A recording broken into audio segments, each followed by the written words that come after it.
আজ আমি ডিম দিয়ে একটা রেসিপি বানাবো, তো আপনারা দেখেন পুরো ভিডিও। এখানে আমি কয়েকটা মটর রেখেছি আর 5টা ডিম আমি সিদ্ধ করে ছাড়িয়ে রেখেছি। তো দেখেন ডিমের মধ্যে আমি কি দেবো। কয়েকটা কাজু বাদাম আমি ভিজিয়ে রেখেছিলাম, 1 চামচ তিল নিয়েছি, 1 চামচ পোস্ত নিয়েছি। এর মধ্যে আমি নিয়েছি একটা টমেটো বারি বারি করে কেটে নিয়েছি, 1.5খানা পেঁয়াজ নিয়েছি, 1 টুকরো আদা নিয়েছি, 2 কোয়া রসুন নিয়েছি, 4টে কাঁচা লঙ্কা নিয়েছি। তো আমি খালি রসুন আদাটা ঘষে দেবো, আর বাকি আমি পোস্ত তিল বাদাম পিষে আনবো। এগুলো সব গোটা থাকবে, রসুন আদা ঘষে দেবো। তো এখন আমি যাচ্ছি বন্ধুরা গ্যাসে। আমার কড়া বসিয়ে দিয়েছি, কড়া গরম হয়ে গেছে, আমি এখন তেল দিয়ে দেবো।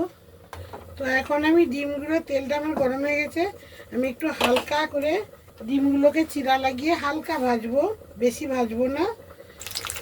সামান্য একটু হলুদ দিয়ে দিচ্ছি ওই ডিমের উপরে, হালকাই ভাজবো, বেশি ভাজবো না। সামান্য একটু নুন দিয়ে দিচ্ছি ভাজার সময়।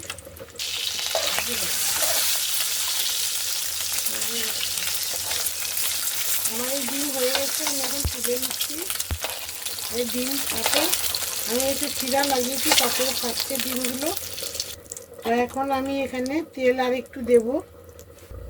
আমি এখানে একটা তেজপাতা, 2টো শুকনো লঙ্কা দিয়ে দিচ্ছি। আর এখানে আমি গোটা পেঁয়াজ, কুচনো পেঁয়াজগুলো দিয়ে দিচ্ছি, বাড়ি বাড়ি কেটে নিয়েছি।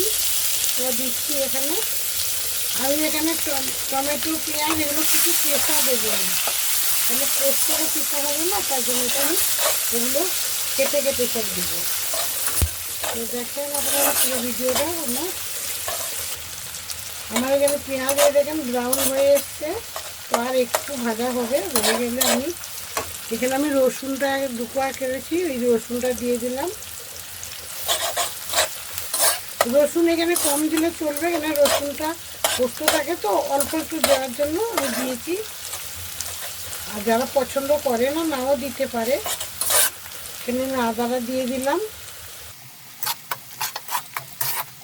2টো লঙ্কা আমি চিড়ে দিচ্ছি। এখানে আমি যে টমেটোটা একটা কেটে রেখেছি বাড়ি বাড়ি, এখন এটা আমি দিয়ে দেবো।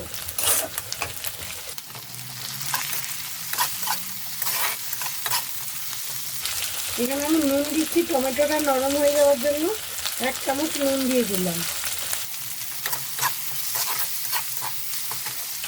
অল্প একটু হলুদ দিলাম, অল্পই দেবো। ডিমের এটা অল্প দিলাম কেন, কালারটা হালকা আসলে, ডিপ কালার আসবে না, তার জন্য আমি হালকা একটু হলুদ দিয়েছি। তো এখন আমি এটাকে ঢাকা দিয়ে দেবো, 5 মিনিট মতন ঢাকা দেবো। ততক্ষণে আমি পোস্ত কাজু তিলটাকে পিষে আনবো। এখন আমি দেখছি 5 মিনিট। এই দেখেন টমেটো আমাদের সব মজে গেছে ভালোভাবে। তো এখানে আমি একটু জল দেবো, আর কয়েকটা মটর রেখেছি, তো ওই মটরগুলো দিয়ে দেবো।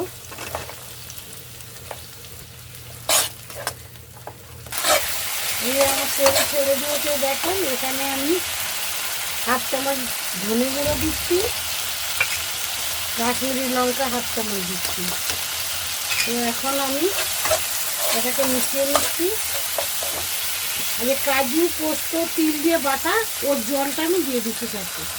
তো জল বেশি করে দিয়েছি কিসের জন্য, তো এটা আমি দিয়ে দিলাম।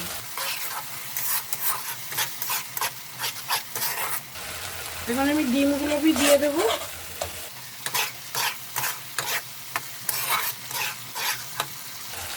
এটা আমি ধুয়ে জল দিচ্ছি।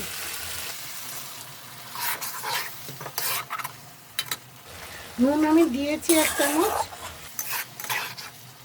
আমার এখানে আর অল্প সামান্য একটু নুন লাগবে। আর 2-3 মতন আমি ঢাকা দিয়ে দেবো, 2-3 মিনিট মতন। এখন আমি 2-3 মিনিট পরে এসে গেলাম। এই দেখেন তেল ছেড়ে দিয়েছে।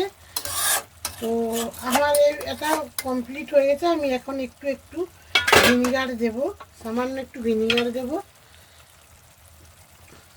এই দেখেন সামান্য একটু ভিনিগার দিলাম উপর থেকে। তো আপনারা এটা বানিয়ে একবার দেখবেন বাড়িতে, রুটি পরোটা ভাতে সব কিছুতে ভালো লাগবে খেতে। টেস্টি খুব লাগে। আমার এটা হয়ে গেছে, আমি এখন গ্যাসটা বন্ধ করে দেব। আমি এই গরম অবস্থায় দুটো কাঁচা লঙ্কা ফেলে দিলাম, তাতে গন্ধটাও ভালো আসবে আর খেতেও ভালো লাগবে, যারা লঙ্কা খায় খাবি। তো আমার এখন গ্যাস আমি বন্ধ করে দিচ্ছি। এখন আমার রান্না কমপ্লিট। কাজু পোস্ত ডিম কষা আমার হয়ে গেছে রেসিপিটা। তো আপনারা দেখেন, যদি আপনাদের ভালো লেগে থাকে কমেন্ট করবেন, শেয়ার করবেন, লাইক করবেন। আমার ভিডিওটা দেখার জন্য সবাইকে ধন্যবাদ।